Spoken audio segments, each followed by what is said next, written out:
الحمدللہ رب العالمین والعاقبۃ للمتقین والصلاۃ والسلام علی رسولہ الکریم اما بعد فاعوذ باللہ من الشیطان الرجیم بسم اللہ الرحمن الرحیم سورہ طٰہٰ کی آیت نمبر 85-86 تک آج پڑھیں گے۔ قال فإنا قد فتنا قومک من بعدک وأضلهم السامری۔ قال رب تعالیٰ نے فرمایا فإنا بے شک قد فتنا قومک بے شک ہم نے آزمائش میں ڈال دیا قومک آپ کی قوم کو من بعدک آپ کے بعد وأضلهم السامری اور لوگوں کو سامری نے گمراہ کر دیا۔ فراجع موسیٰ جب موسیٰ علیہ السلام لوٹے الی قومہ اپنی قوم کے پاس غضبان آصفا افسوس کرتے ہوئے اور غضبناک ہو کر، قالا فرمایا یا قومی اے میری قوم، الم یعدکم ربکم کیا نہیں وعدہ کیا تھا تم نے تمہارے رب سے، وعدن حسنا اچھا وعدہ، کیا تم سے تمہارے رب نے اچھا وعدہ نہیں کیا تھا؟ افطال علیکم العہد کیا بس لمبا دشوار ہو گیا تم پر وعدہ انتظار کا؟ ام اردتم یا تم نے دل میں یہ ٹھان لیا کہ یحل علیکم غضب من ربکم کہ آ جائے تم پر غضب تمہارے رب کی طرف سے؟ فاختلفتم موعدی بس تم نے خلاف ورزی کی مجھ سے کی ہوئے اس وعدے کی۔ ان آیات بینات میں اللہ تبارک و تعالیٰ نے موسیٰ علیہ السلام کا کوہ طور پہ جانا پھر وہاں سے واپس آنے کا تذکرہ فرمایا ہے۔ تو موسیٰ علیہ السلام سے پہلے رب کائنات نے 30 دن کا وعدہ کیا تھا کہ 30 دن آپ نے وہاں پہ اعتکاف کرنا ہے کوہ طور پہ۔ 30 دن کا جب وعدہ لیا تو 30 دن کے بعد اللہ تعالیٰ نے 10 دن اور بڑھا دیے، 40 دن کر دیے۔ تو جو سامری تھا پیچھے جس نے قوم کو گمراہ کیا، وہ سامری کے وہ کیا کرتا تھا کہ کہنے لگا کہ ایک دن ہوتی ہے، ایک رات ہوتی ہے، دن اور رات کو وہ 2 دن تصور کرتا تھا۔ کہتے ہیں کہ اب دن اور رات یہ 2 ہو گئے، اب جب 20 دن گزر گئے نا، کہنے لگا وہ تو 40 دن گزر گئے تو 30 دن کا کہہ گئے تھے۔ جب 20 دن گزرے تو اس نے کہا دن اور رات ملا کے 40 ہو گئے۔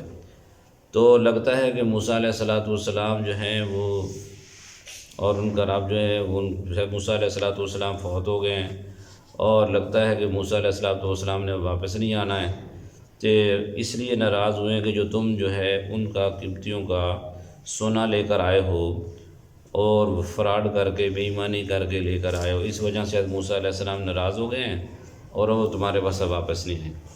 تم ایسا کرو کہ سارا سونا جو ہے نا وہ مجھے واپس کرو، میں اس سارے سونے کو جلا دیتا ہوں، یہ سامری نے کہا۔ اور سامری نے سارا سونا اکٹھا کیا، اس کے پاس اس کی ماں کے پاس بھی جو سونا تھا سارا سونا اکٹھا کر کے، اور اس کے جو والد تھا سامری کا اصل نام تھا موسیٰ بن ظفر۔ تو یہ موسیٰ علیہ السلام کے گھر کے ساتھ ہی ان کا گھر تھا۔ تو اس نسبت سے موسیٰ علیہ السلام جب پیدا ہوئے تو اس کی ماں نے ٹھان لی جو میرا بچہ پیدا ہوگا میں اس کا نام موسیٰ رکھوں گا۔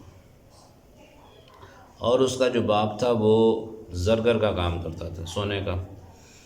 تو سامری جو تھا یہ ماں باپ کا ایک ہی بچہ تھا، اور یہ غار میں پیدا ہوا تھا، اور اس کی 25 سال بچوں کو مارا جاتا تھا۔ اس کی ماں گئی غار میں رکھ دیا اس کو، اور رکھنے کے بعد بھول گئی۔ پھر اللہ تبارک و تعالیٰ نے جبرائیل علیہ السلام کے ذریعے اس کی پرورش کروائی۔ تو جب اس کی پرورش ہو گئی، یہ بڑا ہو گیا، تو پھر یہ دربار فرعونی میں چلا گیا، اور وہاں کا یہ بڑا تیز چلاک آدمی تھا، اور وہاں ان کا مقرب بن گیا۔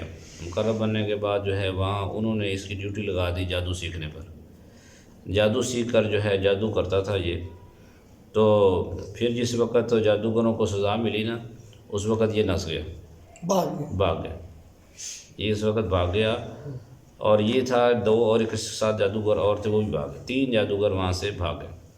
جب بھاگ گئے تو یہ جس وقت موسیٰ علیہ السلام اپنی قوم بنی اسرائیل کو ساتھ لے کر آئے تو یہ ان کے ساتھ ہی آ گئے۔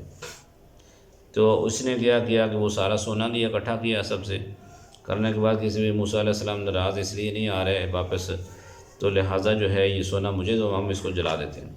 اس نے کیا کیا کہ سونا سارا اکٹھا کر کے یہ ایک بچڑا بنا دیا، یعنی اتنا وہ سونا اکٹھا کر کے لائے تھے بنی ان کے فرعونیوں سے کہ وہ ایک بچڑا بن گئے۔ یعنی بچڑا سے میرا گائے کا بچہ جتنا ہوتا ہے نا، یعنی صحت مند بچہ، اتنا اس نے ایک سونے کا بچڑا بنا دیا۔ اور بنانے کے بعد جو ہے وہ اس کے اندر وہ جو جبرائیل علیہ السلام کی گھوڑی تھی، وہاں جس اس کا سم پڑتے تھے، اس کے پاؤں پڑتے تھے، وہاں گھاس سوکھتی تھی، اس نے وہاں سے وہ مٹی بھی لے لی، وہ بھی اپنے پاس رکھ لی۔ تو اس نے جب وہ مٹی بھی لے لی اور وہ بچڑا بنا کے اس کے گلے کے اندر اس نے وہ مٹی رکھ دی، جب ہوا چلتی تھی تو اس میں سے وہ آواز آتی تھی بچڑے کے بولنے کی، یعنی کوئی جادو بھی اس نے کیا ہوگا کوئی، جس کی وجہ کہنے لگا کہ یہ خدا ہے۔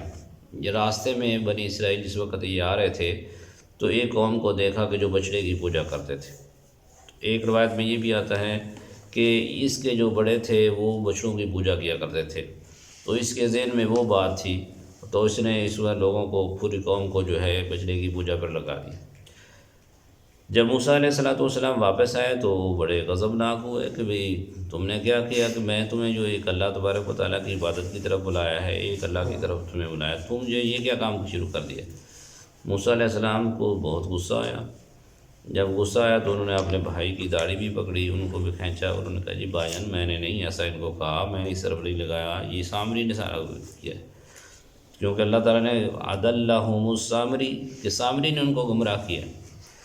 تو سامری نے جب گمراہ کیا تو آپ سامری پر بھی غضبناک ہوئے، تم نے ایسا کام کیوں کیا؟ تو اس جب واپس آئے 40 دنوں کے بعد اللہ تعالیٰ نے تورات بھی عطا فرمائی، اور تورات کی جو تختیاں تھیں وہ جو ہیں دونوں طرف سے لکھی ہوئی تھیں اور آئیں، اور ان کو جب وہ غصے میں آئے تو وہ تختیاں کچھ گر بھی گئیں اور کچھ ٹوٹ بھی گئیں۔ تو وہ اللہ تبارک و تعالیٰ کے احکامات تھے جو قوم کے لیے قانون اور اصول کا نام رکھتے تھے۔ تو اللہ تبارک و تعالیٰ نے وہ موسیٰ علیہ السلام کو تورات کی شکل، تختیوں کی شکل کے اندر وہ تورات عطا فرمائی۔ تو پھر جو ہے موسیٰ علیہ السلام نے کہا کہ تم، اللہ تعالیٰ نے جو تم سے وعدہ کیا تھا کہ تم اللہ کی عبادت کرو گے اللہ تمہیں جنت عطا فرمائے گا، تم نے اللہ تبارک و تعالیٰ کے وعدے کا بھی پاس نہیں کیا، اور کیا اتنا لمبا سمجھ لیا اللہ تعالیٰ کے وعدے کو، تم نے اللہ تعالیٰ کے وعدوں کو توڑ دیا، اور تم پر جو اللہ تبارک و تعالیٰ کے وعدے کو توڑو گے تو اللہ تعالیٰ کا غضب نازل ہوگا، تو لہٰذا جو ہے ساری قوم توبہ کرے۔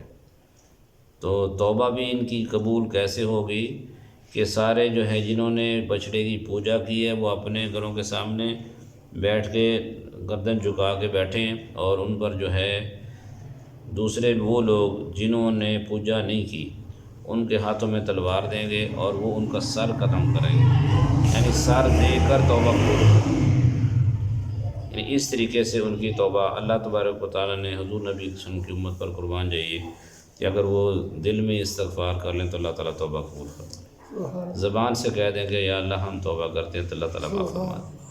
یعنی کہ پچھلی قوموں کو اپنی جان دے کر توبہ قبول کروانی پڑی، لیکن اللہ تعالیٰ نے حضور نبی کریم صلی اللہ علیہ وسلم کی امت اگر زبان سے بھی کہے گی اور دل سے اقرار کر لے گی تو اللہ تعالیٰ توبہ قبول فرما لے گا۔ پھر یہ بھی حکم ہے کہ اگر ایک دن کے اندر 100 دفعہ توبہ کرو وہ ٹوٹ جائے پھر بھی کرو گے تو پھر ہی اللہ قبول فرما لے گا۔ سبحان اللہ۔ جی اللہ تعالیٰ نے حضور نبی کریم صلی اللہ علیہ وسلم کی امت کے لیے خصوصی کرم نوازی فرمائی ہے، تو اس لیے جو ہے پھر ان کو جو ہے اللہ تبارک و تعالیٰ نے آگے باقی واقعہ آ رہے ہیں، اللہ تعالیٰ سے دعا ہے کہ اللہ تعالیٰ ہمیں سمجھ اور عمل کی توفیق عطا فرمائے۔